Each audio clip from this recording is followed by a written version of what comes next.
दोस्तों स्वागत है आपका भारत की बात में। दोस्तों आज भारत की बात में पूरे देश भर की टॉप न्यूज लेकर आए हैं आपके लिए। दोस्तों वीडियो स्टार्ट करने से पहले आपसे एक रिक्वेस्ट है, अगर आप नए आए इस चैनल पर तो फिर इस चैनल को सब्सक्राइब करके बेल आइकन को भी प्रेस कर दीजिए और साथ में वीडियो को लाइक कर दीजिए, अपने दोस्तों के साथ शेयर भी कीजिए। तो चलो दोस्तों स्टार्ट करते हैं आज की भारत की बात में पूरे देश भर की टॉप न्यूज।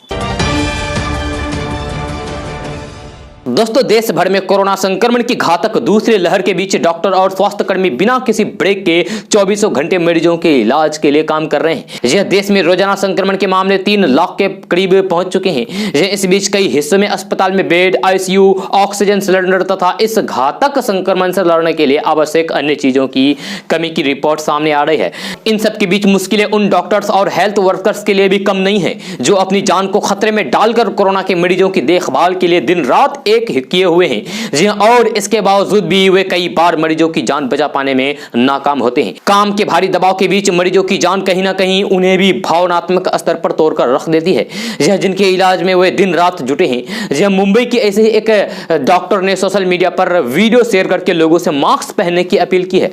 यह मुंबई के हालात को बयां करते हुए वे कई बार रो पड़ती है। जहां संक्रमण रोग मामले की विशेषज्ञ डॉक्टर तिरुपति गिलाल ने अपने वीडियो में बताया कि वे किस तरीके से देश का स्वास्थ्य सेक्टर आज बेबस लाचार महसूस कर रहा है और अस्पतालों में बेड नहीं हो पाने के कारण गंभीर रूप से बीमार लोगों का इलाज भी घरों में ही हो रहा है। वीडियो में वो कहते हैं कि मैंने कभी ऐसा कुछ नहीं देखा, हम बेबस हैं। कई डॉक्टरों की तरह मैं भी परेशान हूं, मुझे नहीं पता है कि मुझे क्या करना है। अगर मैं आपकी मदद कर सकती हूं तो फिर मुझे अधिक संतोष होता। अपने आंसुओं को रोकने की कोशिश करते हुए वे कहते हैं कि हमें कई मरीजों को देखना होता है। यह गंभीर रूप से बीमार रोगियों का इलाज घर में किया जा रहा है क्योंकि अस्पताल में बेड नहीं है। ये लोगों से मास्क पहनने की अपील करते हुए उन्होंने कहा है कि सबसे जरूरी है कि आप खुद को सुरक्षित रखें। आपको अभी तक संक्रमण नहीं हुआ है या फिर आप संक्रमित होकर उबर गए हैं तो खुद को सुपर हीरो मत समझिए। अगर आपको लगता है कि आपने इस बीमारी से प्रतीक्षा हासिल कर ली है तो फिर आप गलत हैं। जी हम देख रहे हैं कि बहुत सारे युवा संक्रमित हो रहे हैं और हम उसकी मदद नहीं कर पा रहे हैं।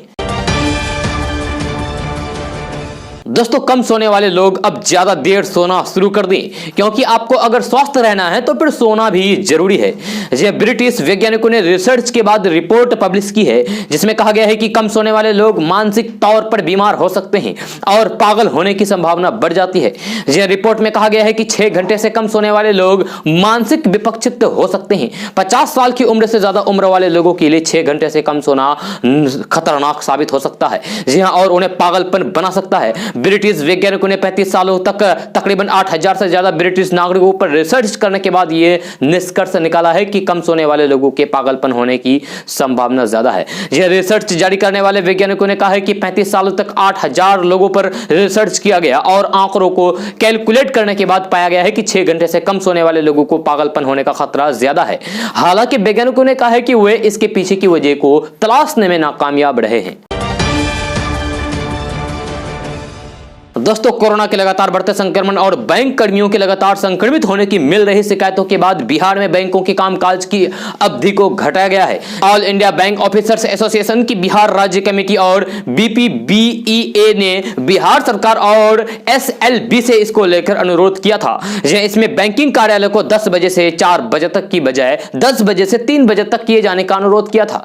इसके साथ ही मांग की गई थी कि रोटेशन के आधार पर 50% बैंक कर्मियों से शाखा का संचालन करवाया जाए और शेष लोगों को घर में ही काम करने की छूट दी जाए। इस अनुरोध को स्वीकार करते हुए बिहार सरकार और एसएलबी ने मंजूरी दी है।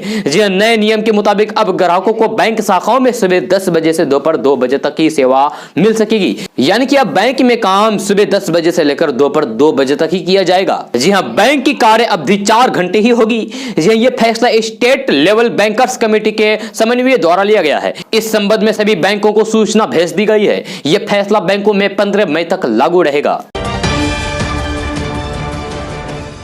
दोस्तों भारतीय रेल में नौकरी करने वालों के लिए खुशखबरी है। जी हां, रेलवे ने कई पदों पर भर्ती का आवेदन मांगा है। इसके लिए सिर्फ 10वीं पास होना जरूरी है। यह पूर्वोत्तर सीमांत रेलवे इलेक्ट्रिकल विभाग की टीआरडी विंग में कई पदों पर भर्ती निकाली है। www.nfr.indianrailways.gov.in पर जाकर आवेदन कर सकते हैं।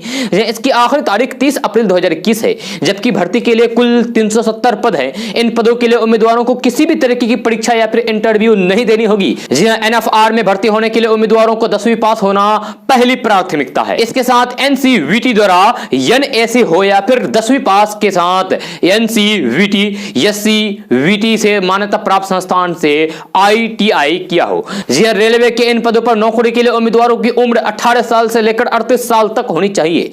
इच्छुक और योग्य उम्मीदवार डायरेक्ट लिंक पर, यानी कि जो आपको हम लिंक बताए हैं वेबसाइट का, उस लिंक पर क्लिक करके ऑफिशियल नोटिफिकेशन देखने के साथ आवेदन से संबंधित और भी जानकारी हासिल कर सकते हैं।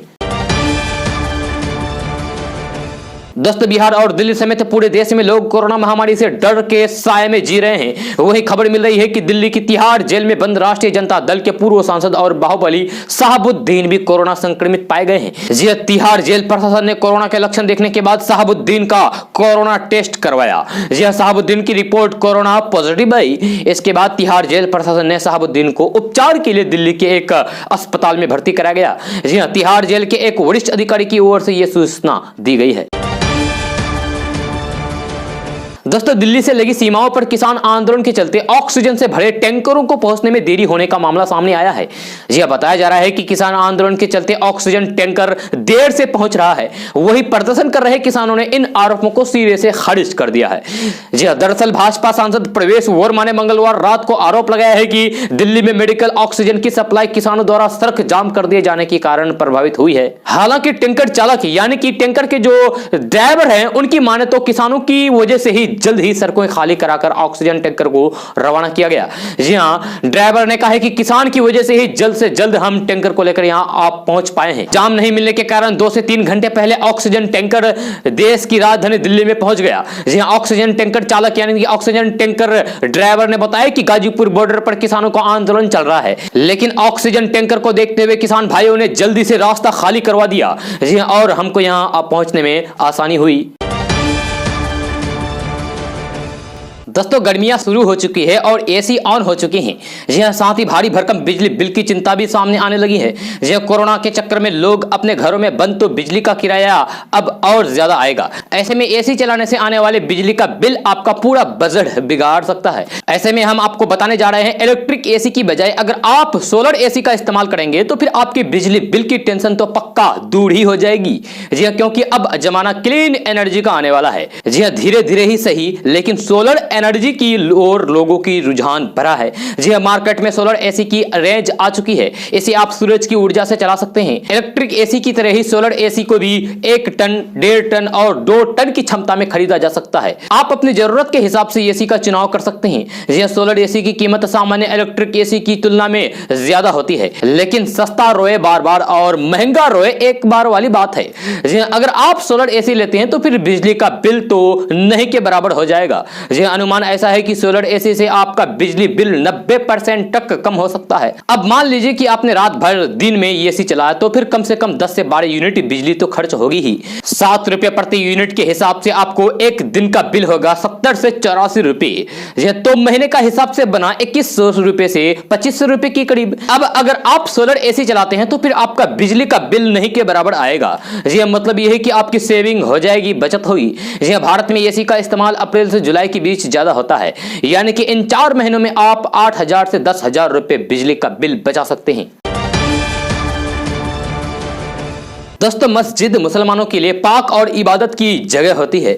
जी हां, यहाँ सभी मुसलमान मिलकर एक साथ अल्लाह की इबादत करते हैं, नमाज अदा करते हैं। दुनिया में कई ऐसी मस्जिद हैं जो इस्लामी संस्कृति का प्रतिनिधित्व करती है। ये खूबसूरत मस्जिदें इस्लामिक धर्म स्थल होने के अलावा अपनी बनावट, आर्किटेक्चर और कला के नजरिए से भी बेहद खास मानी जाती है। जी हां, आप मान लीजिए कि दुनिया की कुछ सबसे खूबसूरत और ऐतिहासिक मस्जिदों के बारे में जो दुनिया के कई देशों में बनाई गई है। जी हां, सबसे पहले बात करते हैं मस्जिदुल हरम। जी हां, मक्का मुकर्रमा में स्थित मस्जिदुल हरम दुनिया के सबसे बड़ी और सबसे खूबसूरत मस्जिद है, जहां दुनिया भर के मुसलमान इबादत करने आते हैं। इस मस्जिद का निर्माण हजरत इब्राहिम और हजरत इस्माइल ने शुरू किया था। एक रिपोर्ट के मुताबिक मस्जिदुल हरम के मध्य में बैतुल्ला स्थित है, जिसकी ओर रुख करके दुनिया भर के मुसलमान दिन में 5 बार नमाज अदा करते हैं। उसके बाद बात करते हैं मस्जिद नबवी की। जी हां, काबा शरीफ के बाद मस्जिद नबवी मुसलमानों के लिए दुनिया का सबसे अहम और पवित्र स्थल है। यह मस्जिद नबवी के निर्माण की शुरुआत 18 रबीउल अव्वल यानी सन 1 हिजरी को हुई। हुजूर अकरम ने मदीना हिजरत के बाद इस मस्जिद के निर्माण का आदेश दिया और खुद भी इसके निर्माण में हिस्सा लिया था। यह मस्जिद की दीवारें पत्थर और ईंटों से और छत लकड़ी से बनाई गई है। उसके बाद बात करते हैं नीली मस्जिद के बारे में। तो तुर्की के शहर इस्तांबुल में खूबसूरत मस्जिदों का शहर भी कहा जाता है। यहाँ नीली मस्जिद स्थित है। इस मस्जिद की 6 मीनारें सुइयों की तरह दिखाई देती है, जो आप तस्वीर में देख रहे हैं।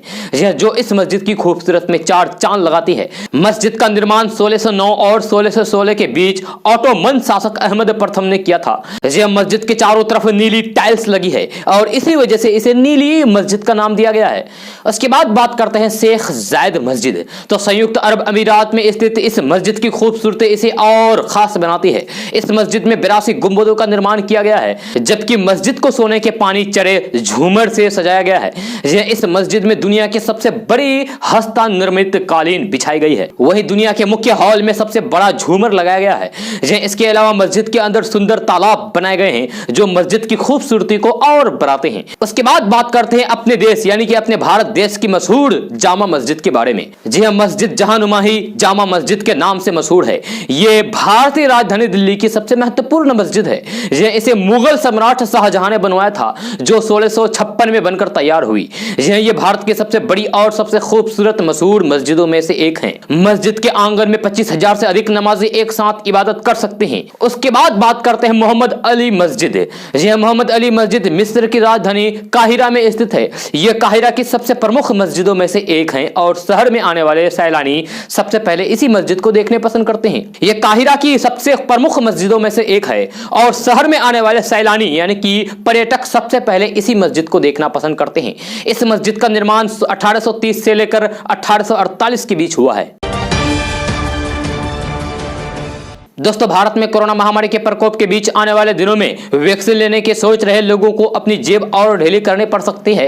यह दरअसल कोविशील्ड वैक्सीन बनाने वाले पुणे के सीरम इंस्टीट्यूट ऑफ इंडिया ने कहा है कि राज्यों को यह वैक्सीन 400 रुपए में मिलेगी। एनडीटीवी के मुताबिक सीरम इंस्टीट्यूट ने साथ ही कहा है कि निजी अस्पताल इस वैक्सीन को 600 रुपए में खरीद सकेंगे, जबकि केंद्र सरकार के लिए दाम 150 रुपए ही तय करेंगे। सीरम इंस्टीट्यूट की ओर से यह बयान उस समय आया जब भारत में टीकाकरण की रफ्तार और तेज करने की बात हो रही है। सीरम इंस्टीट्यूट ने कीमतों को लेकर कहा है कि अभी भी विदेशी वैक्सीन के एक डोज के लिए 750 रुपए से लेकर 1500 रुपए मुकाबले भारत में इसकी कीमत काफी किफायती है। आपको बता दें कि टीकाकरण में तेजी लाने के लिए केंद्र सरकार ने कुछ दिन पहले ही नई रणनीति की घोषणा की थी।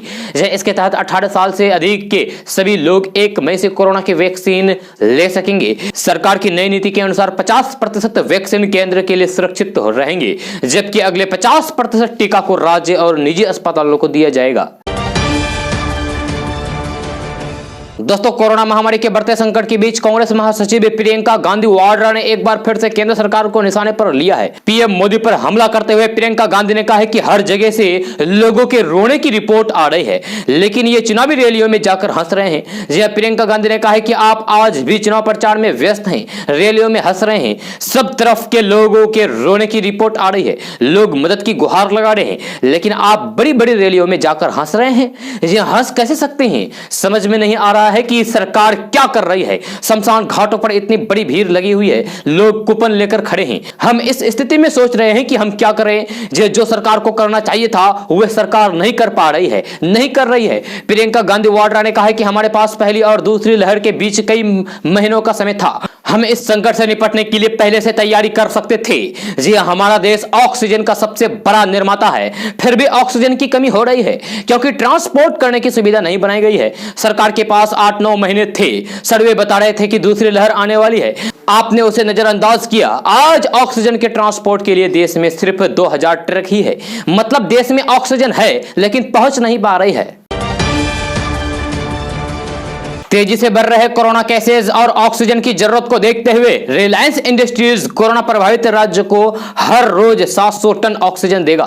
मुकेश अंबानी की रिलायंस इंडस्ट्रीज लिमिटेड गुजरात, महाराष्ट्र और मध्य प्रदेश को यह ऑक्सीजन फ्री में मुहैया कराया जाएगा। इसके लिए कंपनी गुजरात के जामनगर की अपनी रिफाइनरीज की मैन्युफैक्चरिंग क्षमता को और अपग्रेड कर रही है। जामनगर की रिफाइनरी पहले 100 टन ऑक्सीजन का प्रोडक्शन कर रही थी, अब इसकी क्षमता बढ़ाकर 700 टन करने का फैसला किया गया है। फिलहाल रिलायंस इंडस्ट्रीज की ओर से केवल 3 राज्यों को ही ऑक्सीजन फ्री में दिया जाएगा। दोस्तों, कांग्रेस के पूर्व अध्यक्ष राहुल गांधी ने बुधवार को आरोप लगाया है कि केंद्र सरकार की टीका संबंधित रणनीति नोटबंदी से कम नहीं है, क्योंकि इसमें भी लोग कतारों में लगेंगे और धन, स्वास्थ्य एवं जान का नुकसान सहेंगे और अंत में सिर्फ कुछ उद्योगपतियों को फायदा होगा। यह गौरतलब है कि केंद्र सरकार ने सोमवार को कहा कि 1 मई से 18 साल से अधिक उम्र के सभी लोग कोरोना की रोकथाम के लिए टीका लगवा सकेंगे। सरकार ने टीकाकरण अभियान में ढील देते हुए राज्यों, निजी अस्पतालों और औद्योगिक प्रतिष्ठानों को सीधे टीका निर्माताओं से खुराक खरीदने की अनुमति भी दे दी है। दोस्तों, छत्तीसगढ़ में तैनात महिला डीएसपी शिल्पा साहू इन दिनों चर्चा में है, सुर्खियों में है। यह दरअसल शिल्पा साहू 5 महीने से प्रेग्नेंट हैं और फिर वह ड्यूटी कर रही है। यह वह सड़क पर उतरकर लोगों से कोरोना नियमों का पालन करने की अपील कर रही है। लोगों से कोरोना प्रोटोकॉल का पालन कराने की उनकी तस्वीर सोशल मीडिया पर वायरल हुई है, जैसा कि आप अपने मोबाइल स्क्रीन पर देख रहे हैं। यह ड्यूटी के प्रति इतनी निष्ठा देखकर लोग उनकी तारीफ कर रहे हैं। कुछ लोगों का कहना है कि उन्हें छुट्टी लेकर आराम करना चाहिए। इस समय शिल्पा की तैनाती बस्तर के दंतेवाड़ा में है। बस्तर में इन दिनों चिलचिलाती धूप पड़ रही है, लेकिन इससे उनको साहस में कोई भी कमी नहीं आई है।